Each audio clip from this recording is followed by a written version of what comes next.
Today we've traveled a few miles north of my home. There's a place up here in the top of one of the ridges of the impact crater called Jasmine Hill and Gardens.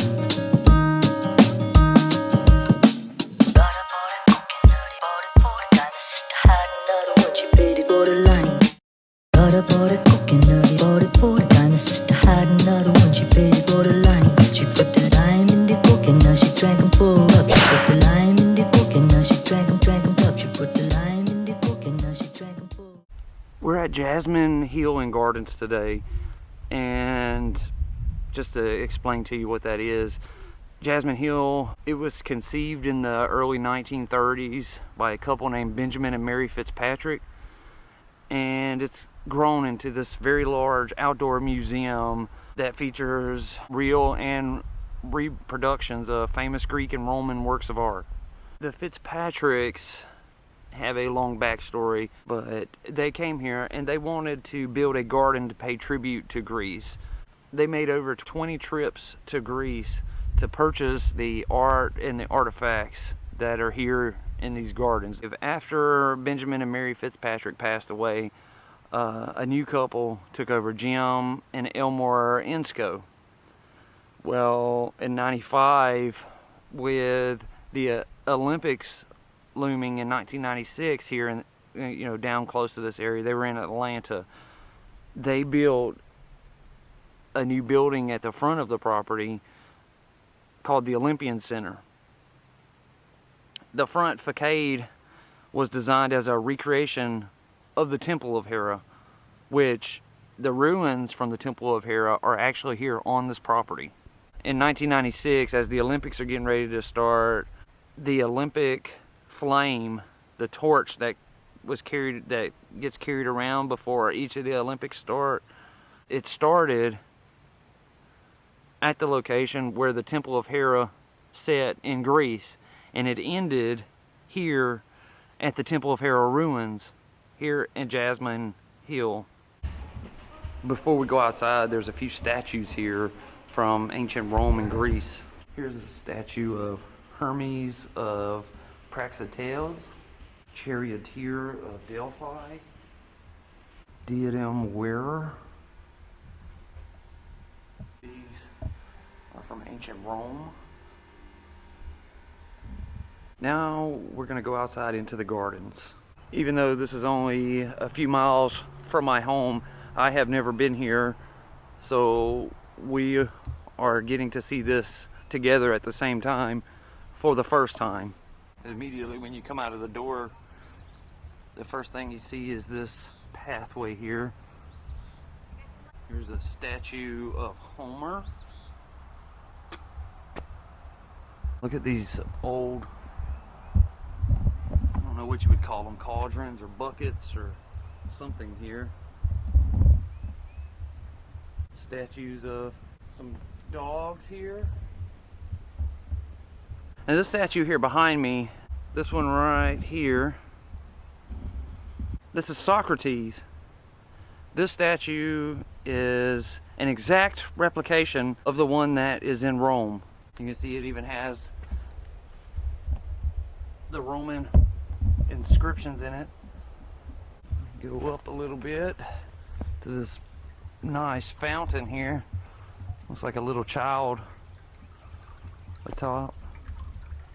This way they have flowers planted all the way down.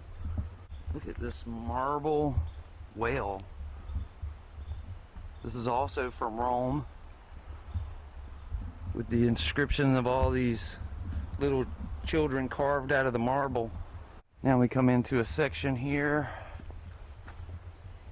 with some more statues. This says the combatant, Venus de Melos.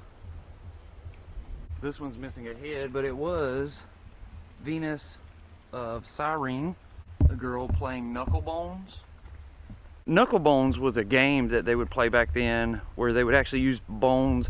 They would also use dye, and of course I I don't know how the game worked, but I know they used real bones from animal, and they would use dye, and they would gamble for coins. A dying gull. And in the time of ancient Rome, depending on where you were raised, where you were born and raised at is what you were called. If you were born near Thrace, you were called a Thracian. Of course, if you were born in Rome, you were a Roman, and it worked like that. So the dying gull, that's because that's where he hailed from. He was a gull. There's another statue here surrounded by the shrubbery and this pond. This place was originally owned by a couple named Benjamin and Mary Fitzpatrick. Back in the 30s is when they started this project. This was their home. They lived here on the property as they turned it into a modern day work of ancient Roman art. You probably already know that I am fascinated with World War II and history, but ancient Rome also fascinates me because of the lifestyles that they lived back then. You know, of course, they did a lot of things wrong, but they also did a lot of things right.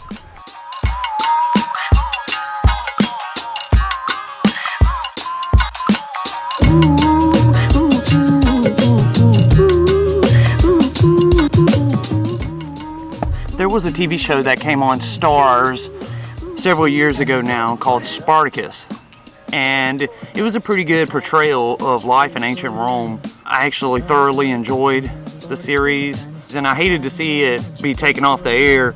If you haven't seen it and ancient Rome interests you, it's definitely something you should watch. Check out this statue here behind me.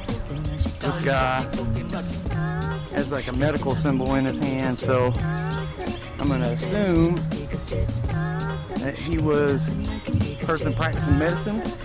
What's strange is if you look where he's standing, that's a face, like he's standing on somebody's face.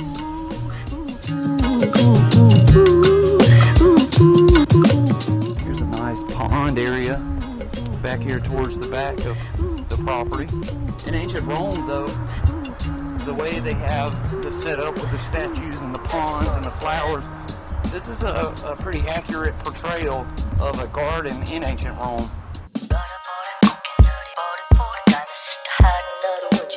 This type of art would have been sold on the streets of Rome, much like a shopping center of today. They would just have vendors outside in a marketplace in Rome who would sell these works of art. Here's another gardenscape area here. The statue is missing her head, just like the other one. But it is beautiful with this pond right in front of it.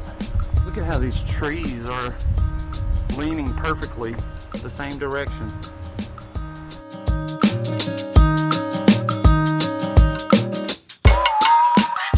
Also an interesting little path here that leads up to a bench. This bench is made from marble. Lions put into the side of it. Roman gladiators adorning the bottom of it. And then just Roman life depicted across the back there.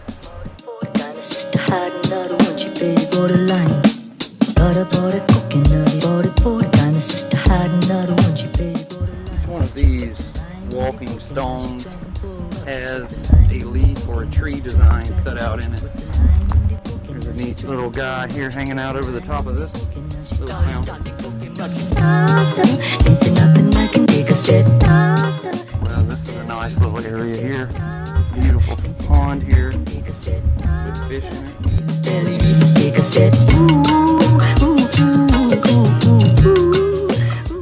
Works of art here on the wall. This is the Maiden of Acropolis. This is Antner's Lady. But this is what caught my eye. There's a statue of Zeus there on the opposite side. They have rain. The rain comes down and hits the gutter there and travels along the pipe and dumps into that. Of course, they had pools in ancient Rome, but that's how they had to fill them up. They would fill them up either by purchasing jugs of water, which would just take entirely too long. So generally, they filled up a pool by using rainwater. This one's called the Pouting Maiden. Even though some of the things they did were questionable, but they knew how to build stuff. The main attraction here at this park is right here behind me. This area here is the ruins of the Temple of Hera.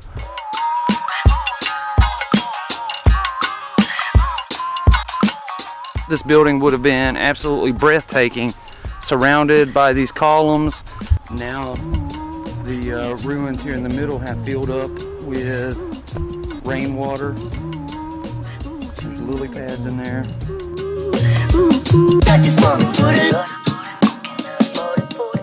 Now we are out in front of the Olympian Center.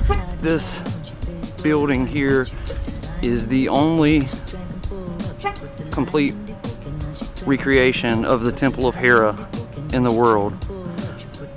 The ruins are here. The spot where it was once located in Greece is in Greece, but this is the only reproduction of it. And this is what the ruins inside, this is what it looked like during the first Olympics in 1776 BC. You can see here the ends they've installed mirrors because that would actually not be building. That would be open down the side of it with more columns.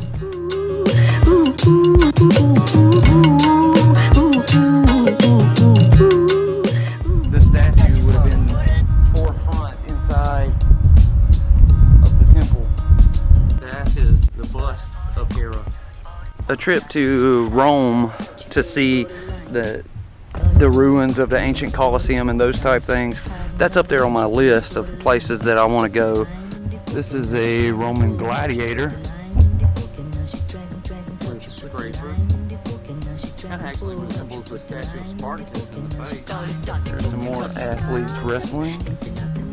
It's called the Three Graces. Seems they would have been sisters. These two benches here were Olympic judges' benches. They would have had the Olympic matches going on here. Judges would have sat on these benches here. So this is an ancient Roman discus thrower. I don't know who this gentleman is. And this guy was a runner. I can't believe they actually have the ruins from the Temple of Hera here on the property. And we got to see it and walk on it, and it was amazing. But that's the last thing here at Jasmine Hill. I'm gonna head back home now, and then we have a birthday party to go to later this afternoon. And then tomorrow we're leaving again for another adventure. It's been a beautiful day. It's been over 70 degrees. Just absolutely wonderful here. I think it's supposed to rain and the temperature's gonna go back down again tomorrow. The sun's going down tonight, so I'm gonna go ahead and end this video. Everything we saw this morning at Jasmine Hill was really cool. I like old ancient Roman stuff like that. And I really enjoyed it, so I hope you enjoy watching it too. Thank you all for watching this episode, and I will see you tomorrow. Have a good night.